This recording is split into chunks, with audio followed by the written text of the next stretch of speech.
BitMEX agrees to $100 million fine for bank secrecy violations. Hello everybody, welcome back once again to Lunar Crypto. Today let's talk about this article written by Leo Jakobson and published on August 11th, 2021 on CoinMarketCap.com.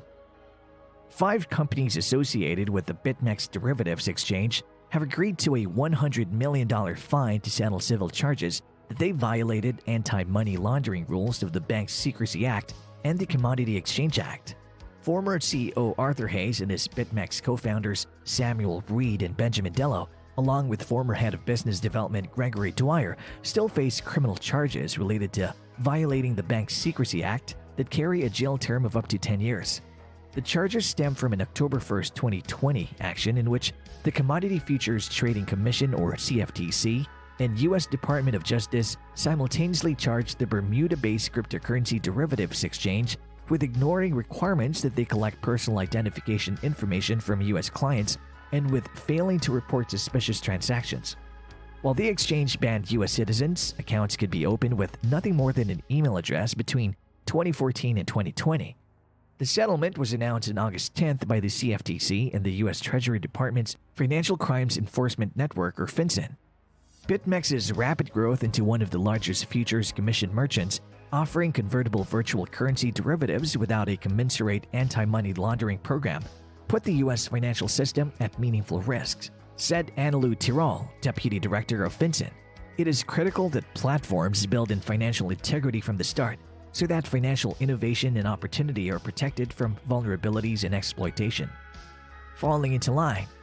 On January 7th, BitMEX announced an aggressive Know Your Customer, or KYC, and anti-money laundering, or AML program. As part of the agreement, BitMEX also agreed to avoid further violations of the Commodity Exchange Act, or CEA, and CFTC's regulations.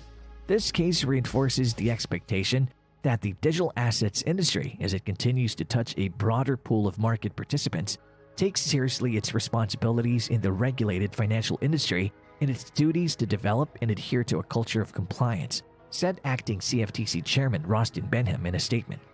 Cryptocurrency trading platforms conducting business in the U.S. must obtain the appropriate registration and must implement robust Know Your Customer and anti-money laundering procedures, added CFTC Acting Director of Enforcement Vincent McGonigal. The action comes as international banking and financial regulators are cracking down on virtual asset service providers and forging uniform regulation of the industry through the Financial Action Task Force, an international body that recommends AML and countering the financing of terrorism, or CFTC policy. As part of the settlement, it also agreed to engage an independent consultant to conduct 2 reviews, including relevant testing to ensure that appropriate policies, procedures, and controls are in place that are effective and reasonably designed and implemented to ensure that BitMEX is not operating wholly or in a substantial part in the United States, FinCEN said. And that's our video. And if you like it, don't forget to subscribe to our channel.